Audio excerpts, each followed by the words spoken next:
Surtout qu'ils veulent faire la guerre alors qu'ils sont sûrs de la perdre. Oui. Je crois que ce qu'a dit Youssef était vrai, c'est qu'en fait, en réalité, c'est du baratin, parce qu'en fait, ça me rappelle, après Stalingrad, la radicalisation des collabos, et tout ça, à un moment donné, finit par une débandade totale, et effectivement, ils essayent de repousser le moment de la débandade. On voit bien... en Allemagne, c'est encore pire qu'en France, parce que on pourrait parler des sanctions, c'est pareil. J'ai expliqué dans une autre émission que ces sanctions qui paraissent absurdes parce qu'elles enrichissent la Russie et qu'elles appauvrissent l'Europe sont en fait faites pour ça, puisqu'en fait les Américains aujourd'hui ne pouvant plus lutter contre la puissance chinoise, c'est au-dessus de leurs moyens, et l'alliance russo-chinoise économiquement, se disent que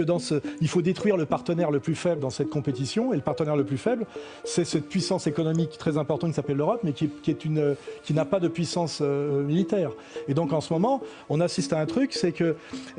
des Américains qui prétendent lutter par des sanctions contre la Russie alors que ça enrichit la Russie et que ça appauvrit l'Europe, et puis des va-t-en-guerre européens qui sont encore plus va-t-en-guerre que les Américains, parce qu'on voit bien que Trump avait dit qu'il arrêterait la guerre, et qui font tout pour que les Russes soient obligés de nous botter les fesses. C'est pour ça que moi j'ai un slogan